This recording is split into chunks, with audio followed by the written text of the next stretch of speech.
అందరికీ నమస్కారం. ఇవాళ మనతో Andhra Pradesh and Telangana high court senior advocate Kalanithi Sanjeev Kumar గారు మనతో ఉన్నారు. వారితో మాట్లాడదాం. సార్ నమస్కారం. సార్ ఈ రోజుల్లో భార్యాభర్తలు చాలా చిన్న సమస్యలకి కోర్టు దగ్గరికి వెళ్ళిపోయి మాకు విడాకులు కావాలని వాళ్ళు అడుగుతూ ఉన్నారు. అసలు ఏ కారణాలకి కోర్టు అనేది విడాకులు మంజూరు చేస్తుంది, ఏ కారణాలకు ఇవ్వదు, కోర్టు వారిని ఎలా మందలిస్తుంది సార్? కాస్త వివరించండి. ఇవాళ రేపు చూస్తున్నాను కదా, తెల్లవారితే ఫ్యామిలీ కోర్సులో పిల్లలు 25 years 30 years మధ్య ఉన్న పిల్లలు వాళ్ళ మధ్య యుగో క్లాషెస్ రావటం వల్ల చిన్న గొడవలే, పెద్ద గొడవలు కాదు.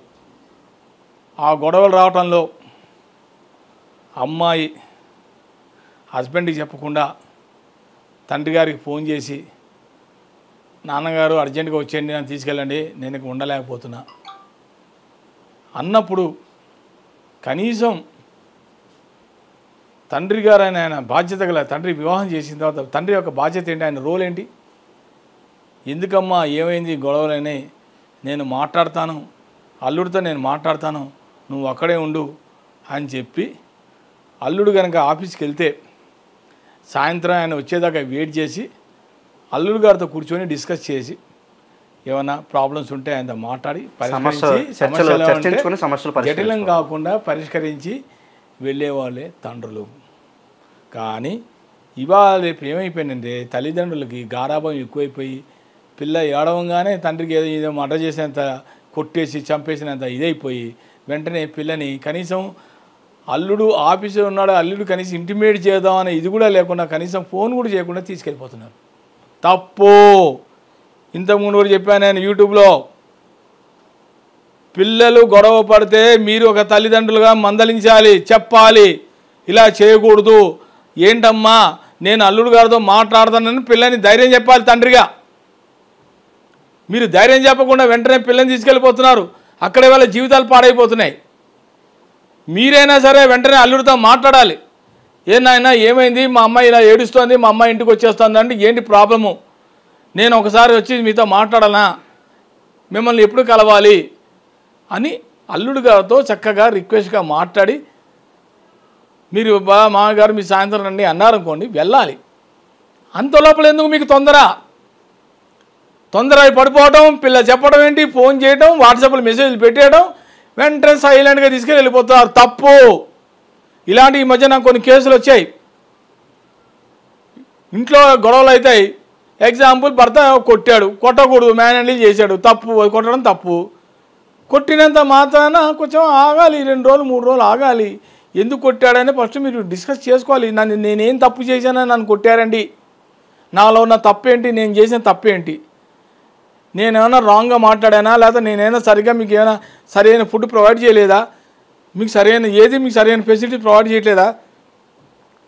2-3 రోజులు మౌనం పాటించామా. మౌనం పాటిస్తే అతనిలో కూడా రియలైజ్ అవుతాడు, అతను కూడా మార్పు వస్తుంది, చేంజ్ అవుతాడు. అతను కూడా అనవసరంగా నా వైఫ్ని కొట్టానని గిల్టీకి ఫీల్ అవుతాడు. అతను ఏమీ లేదు, ఆగమం వెంటనే కొట్టడం, పిల్లని తీసుకొని వెళ్ళిపోతున్నారు. కోర్టులో కేసులు పెరిగిపోతున్నాయి, రోజుకి పుట్టలు కేసులు పెరిగిపోతున్నాయి. కోర్టు అయినా సరే పిటిషన్ తీసుకున్న తర్వాత వెంటనే మీకు ఏదో విడాకులు వచ్చేసారని మీరు అనుకోవడం తప్పు. తిప్పుతుంది కోర్టు కూడా, తిరగండి, రండి, డేట్లు ఇచ్చేస్తుంది, లాంగ్ డేట్స్, 3 నెలలు 4 నెలలు డేట్స్ ఇచ్చేస్తుంది, తిరగండి. మీకు తెలియాలి కదా బాధ్యత ఏంటో, అదేదో తెలియాలి, నొప్పి ఏంటో తెలియాలి కదా. అవసరమా ఇది? కోర్టు దాకా వెళ్ళేంత అవసరమా? మీరే ఇంట్లో కూర్చొని కోర్టులాగా రిజాల్వ్ చేసుకోలేరా? ప్రాబ్లమ్ని ఇంట్లో కూర్చొని సాల్వ్ చేసుకోలేరా?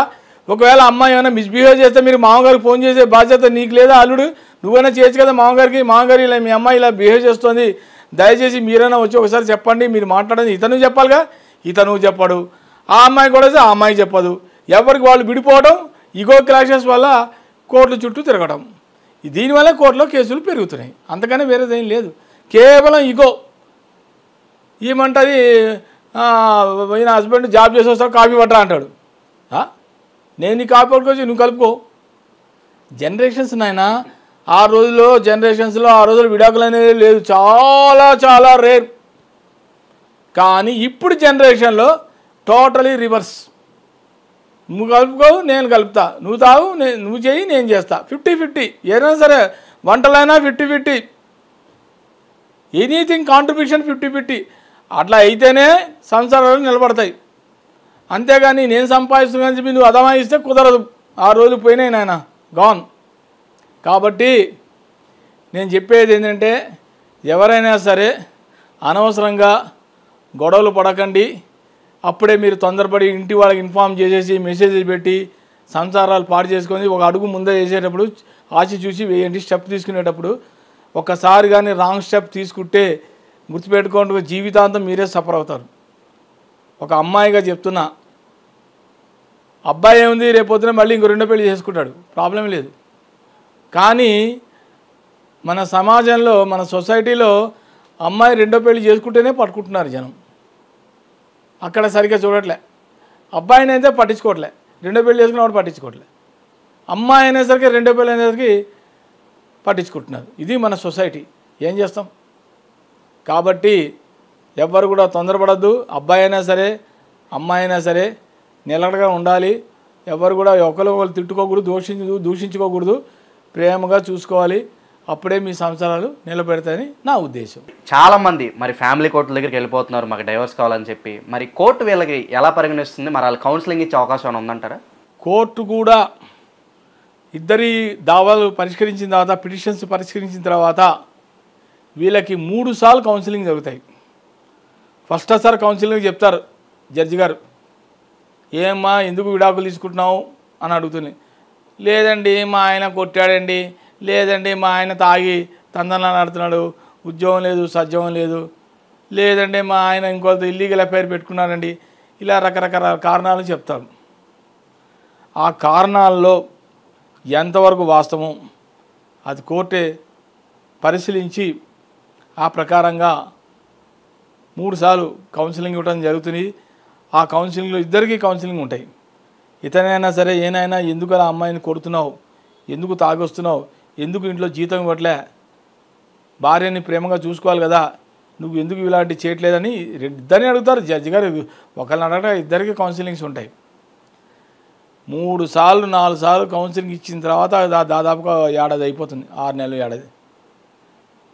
వీళ్ళు కనుక మళ్ళీ కూర్చొని కోర్టులో కేసు చేసిన తర్వాత మళ్ళీ ఒకరికొకరు మాట్లాడుకుంటూ పంచాయతీ పెట్టుకొని 4 పెద్ద మనుషులను పిలిచి ఏం చేస్తే బాగుంటుంది, విడాకులు తీసుకుందామా, కేసుని డ్రాప్అవుట్ చేసుకుందామా, కేసుని రద్దు చేసుకొని మామూలుగా సైలెంట్గా ఇంటికి వెళ్ళిపోవడం ఒక పద్ధతి. లేదు నేను పరస్పర విడాకులు తీసుకుంటే దాన్ని మ్యూచువల్ కన్సెంట్ అంటారు. పరస్పర విడాకులు తీసుకొని మీ ఇద్దరం వెళ్ళిపోతే అప్పుడే మీకు 6 నెలలు వస్తుంది విడాకులు. గుర్తుపెట్టుకోండి, ఎవరైనా సరే ఏ గొడవ ఉండదు. బయట 4 గోడల మధ్య మీరు మాట్లాడుకోండి. అమ్మాయికి మీరేమి ఇచ్చారు, అబ్బాయి మీకేమి ఇచ్చారు అని జనరల్గా పెళ్ళప్పుడు ఇస్తారు కదా, కట్నాలలాగా ఇస్తారు కదా. అబ్బాయికి ఏదో గొలుసో కారో బండో, అమ్మాయి కూడా వీళ్ళు నగలు పెడతారు కదా. ఇలాంటివన్నీ ఒక ఐవంలో ఒక మెమోరండం ఇది రాసుకొని మెమోరండం రాసుకొని ఆ తర్వాత ఎంఓయూ అంటారు, మెమోరండం ఆఫ్ అండర్స్టాండింగ్ రాసుకొని మీకు మేము ఇవ్వాలి మాకు మీరేమి ఇవ్వాలి రాసేసుకొని అది కోర్టులో సబ్మిట్ చేసిన తర్వాత మ్యూచువల్ కన్సెంట్ అయితే కనుక మీకు 6 నెలల లోపల విడాకులు వచ్చేసి తీసుకోండి. విడాకులు తీసుకున్న మరుసటి రోజే మేము పెళ్లి చేసుకుంటాం, తప్పు లేదు, చేసుకోవచ్చు. అదొక పద్ధతి. రెండవ పద్ధతి వచ్చి కంటెస్టెడ్ డైవర్స్. కంటెస్టెడ్ డైవర్స్ అంటే దానిలో రకాలు ఉన్నాయి. క్రుయాలిటీ అర్థమైందా, తర్వాత రకరకాలు అమ్మాయికి కుష్ఠవ్యాధి రోగం వచ్చామని రోగంతో ఏదో జబ్బు అది చెప్పకుండా కానీ, లేకపోతే ఇతను ఇల్లీగల్ అఫైర్ పెట్టుకున్నాడని, ఇద్దరిలో బోత్ అక్రమ సంబంధం, అబ్బాయి కానీ అమ్మాయి కానీ ఎవరైనా సరే, ఇలాంటి వాటికి మటుకు కంటెస్టెడ్ అవుతుంది, క్రుయాలిటీ అవుతుంది. అది దానికి మటుకు కనీసం 3 ఏళ్ళు 4 ఏళ్ళు పడుతుంది విడాకులు రావడానికి. అంత ఈజీగా రాదు, అర్థమైందా. కాబట్టి విడాకులు తీసుకునేటప్పుడు కొంచెం నలుగురితో సంప్రదించి గొడవ పడకుండా ఇంట్లోనే కూర్చుంటే మీకు పరిష్కారం ఖచ్చితంగా దొరుకుతుందని నా ఉద్దేశం. నమస్కారం. ఎక్సలెంట్ అనాలిసిస్ సార్, చాలా బాగా వివరించారు. డైవర్స్ కేసుల గురించి కళానిధి గారితో ఇది మన డిస్కషన్. ముందు వీడియోస్తో మళ్ళీ కలుద్దాం. కాంటెంట్ నచ్చితే కనుక please like, share and subscribe our channel.